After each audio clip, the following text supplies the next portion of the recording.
a special delight, actually. We've got doctoral session, and now rules change a bit. That is, our younger colleagues are given 20 minutes for their talks, followed by a 10-minute discussion. Okay, so I will just flash some cards with 10, 5 and 1 minute for you, just as a sort of reminder. And we may actually start with our first speaker, that is Patrycja Karpińska, representing University of Wrocław.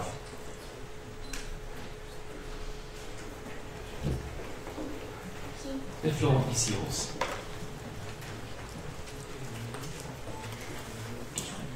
Thank you very much.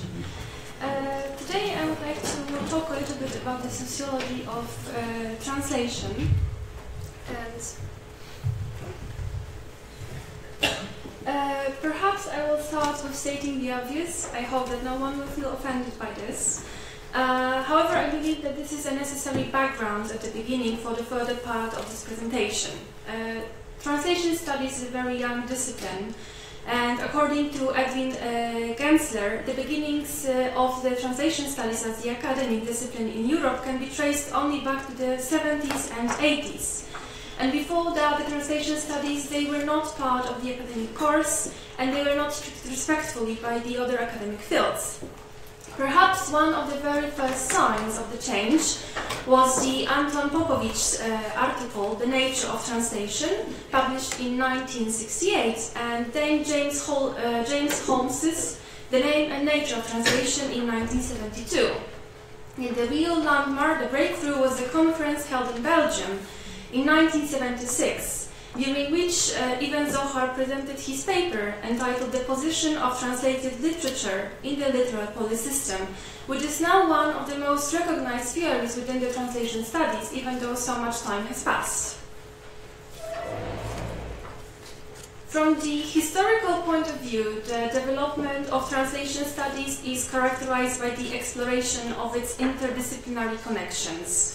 We could mention here cultural studies, a study which changed translation studies so deeply that the scholars announced the change of the paradigm and claimed that there has been a cultural turn in translation studies. But we could also mention feminism and gender studies, for example, explored by Sherry Simon in Gender in Translation, or the post-colonial studies, marked by the publication of Douglas Robinson's Translation and Empire, or Susan Bassent and Harish Trivedi's Post-Colonial Translation. And then there is sociology, and that's the main topic for me for today. It appears that already in 1986, Michel Calon published an article entitled Some Elements of a Sociology of Translation, in which he presented the actor network theory. However, only in 2007, so not that far back, Alexandra Fukari and Michaela Wolf edited Constructing a Sociology of Translation, and they announced therein a sociological turn in translation studies. And then, in 2010, Bielsa Mallet published The Sociology of Translation, Outline of an Emerging Field, and then again, in 2014, Giselle Sepiro wrote The Sociology of Translation, a new research domain. So I guess we could call it a little bit of a slow start. Now, I believe that when it comes to the sociology of translations, there are two issues which require special attention. When I have got myself into the topic, my first question was which theories are applied in the construction of the sociology of translation, and how they are applied in the construction of the sociology of translation, and secondly, how do they answer the needs of translation studies. So my first step was the revision of the literature that already existed on the sociology of translation. And actually this revision suggested that perhaps I should change my research question from which theories are applied and how they are applied in the construction to how is the Brodesian sociology used in the construction of sociology of translation, because that was the very main theme.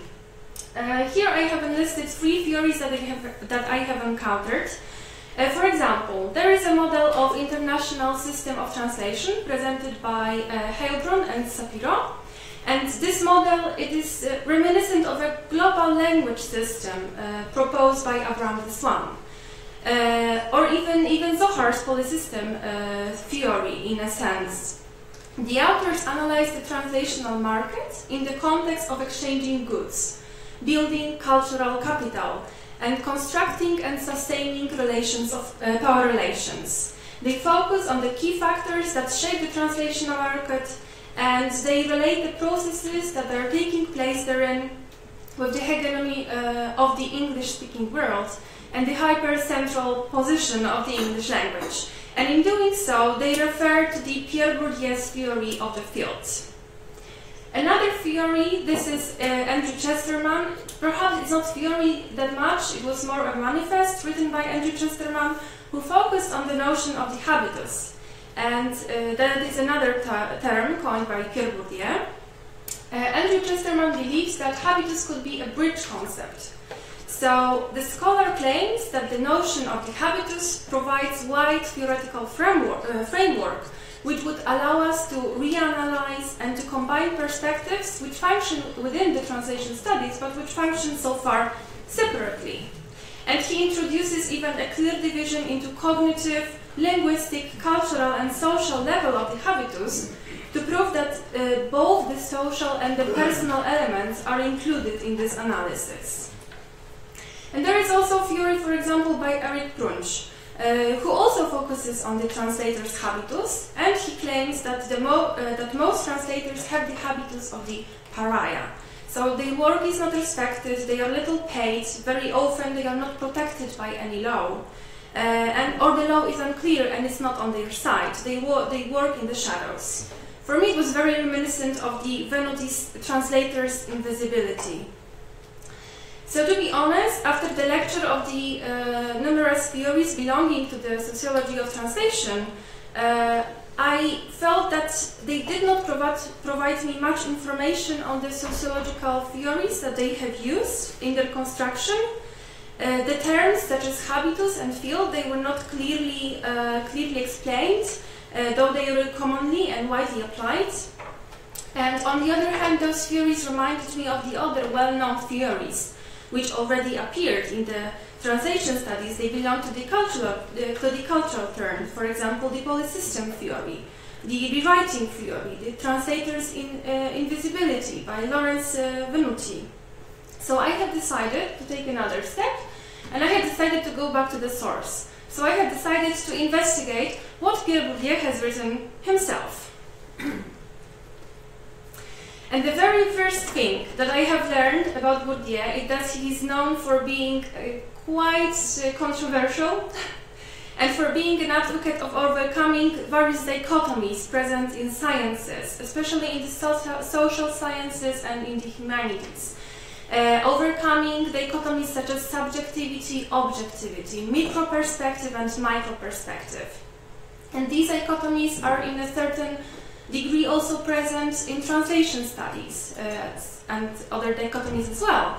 Hence, I have thought that perhaps the application of Bourdieu's approach could really be fruitful in finding new tools or perspectives that could help us to perhaps end old conflicts within a field or shed at least a new light on those conflicts. And what is more, at the very beginning I have also learned that Bourdieu was advocating interdisciplinary research himself, and he was practicing it himself. Some even commented on his work that he has no respect for the boundaries between the scientific disciplines. But on the point, Bourdieu claims that modern societies are heterogeneous, so they do not share values, they do not share rules, they do not have common goals, they do not have common culture. Quite the opposite. They can be so different that it can result in the internal conflicts. And these quite autonomous areas, they do not follow one social logic. They are called fields. For example, we can discuss a religious field, an economic field, artistic, academic. The fields consist of individuals that share certain values, that share knowledge and that share rules. They know the rules of the game and they follow the rules. even though according to Bourdieu, even if we break the rules, this is the act of our internalization and protest against the rules. Subjects in the field will assume various positions, and they will either fight to keep the position or to change their position, and as a result to keep the rules that regulate the field or to change these rules. Hence the field is very dynamic, but it is also definite.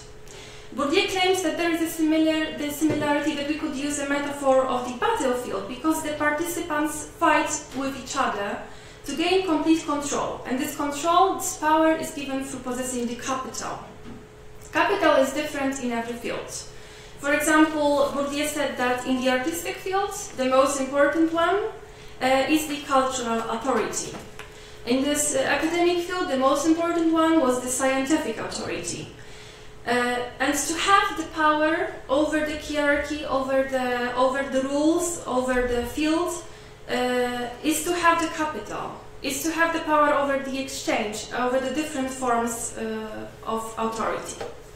And then there is the habitus. And habitus is the result of one's internalization of the structure of the field and internalization of the requirements to join the game. So it is not completely individual phenomenon. At the same time, it does not determine one's behavior in an absolute manner. It is rather a set of strategies or possible behavior that one could apply in a situations characteristic for the field. It is ritual, it is rooted in the practice, but it is not mechanical and it is not unconscious. And what is more, habitus is really crucial because it gives the sense of meaning and value to everything that is in the field. So hence, field, capital, and habitus, they can function only together, and, as Bourdieu claims, they can be investigated only as an inseparable triad. The field is a structure that shapes the habitus. Habitus reciprocally shapes the field, and the aim of an individual is to gain the certain position, hence to gain the capital that gives the power in the field. I think we could use a metaphor of a game here as well. I think we all know Monopoly, at least played once in our life. Similar to the field, when you play Monopoly, the players have restricted boards. And in order to play the game, they need to read the rules and they need to acknowledge them. And even if they break them, they first need to know them, even if they want to cheat. So they either agree to follow the rules or not, but the rules are there, and they do not determine every move. The players have a set of possibilities every time. So every move, every decision, every conversation between the players, it can be similar to the habitus, yes, because this is just a set of possible behavior, a set of possible actions. And finally, players have either money or cards, which give them power, which place them in the ranks, and which determine the relations between players. So hence money, cards, they are similar to the capital. The more we have, the more power we have. Finally, the analysis of the Pierre Bourdieu's work also allowed me to establish that, going back to the theories that I have mentioned at the very beginning, that they drew a little bit from the Bourdieu, but not completely. Even though his concept of the habitus and the field was widely applied, they were applied separately. Whereas Bourdieu warned that this should be an inseparable triad. Only then it would make sense, only then the analysis would be meaningful and would be complete. And this is, I believe, the crucial element which was missing in most of the theories that I have encountered. Therefore, I have decided to try to draw from what I have read, and I have decided to propose my own research based on the field theory. First of all, I believe if you would like to apply the field theory in the translation studies, the very first question that should be asked is, can we even discuss the existence of the translational field? Because Bourdieu notices that not every structure is a field. So that should be the very, very first question before we apply the notion of the habitus and the notion of the field in our study. Also, since Bourdieu claims that there are numerous fields and that they function in relation with other fields, it seems only right to ask the question locally. So not even to ask whether there is a translational field at all, but perhaps whether can we discuss the existence of the translational field in Poland, because this would make sense only locally. And this question can be separated into the following. So, for example, how and to what degree is the translational profession regulated in Poland? Are there communities for translators? And this one is, I think, the most significant. Do translators have professional identity? So do they feel attached to their profession and other professionals within their field? Do they present common approach towards their profession and other professionals? Did they plan to become translators, and do they plan to work within the profession in the future? Do their professional histories have common elements? Do they feel professionals, do they feel translators and name themselves that way? But also, how is the profession regulated internally? So how translators are recruited? What are the requirements to be hired and to continue working? What are the rules binding the translators, written and not written? And why do they work? What is their gain? Is there any other gain besides just managing economically? So, in order to answer these questions, I would like to propose the following research. First of all, also drawing on Bourdieu's research of the estate agents and estate markets in France, the analysis of the legal documents and statements from the translators' societies, which should allow to establish externally whether there is a social space for the structures of the field. And then an interview with a list of searched information with persons that professionally work as translators, which is also drawing for the Bourdieu's work, this time on the youth in France, on the poor youth in France. However, I would like to complement the interview with the linguistic analysis of the translator's work, which is actually suggested in his article by Andrew Chesterman. So all these three parts, they are basically linguistic analysis, only perhaps one of the sources, so the interview, could provide new information, would be a new kind of document analyzed within the translation studies. Because so far I have not found a similar research, at least not in Poland. Clearly there are numerous interviews with translators, but they did not have a common scientific goal, they did not have a common structure that could be followed.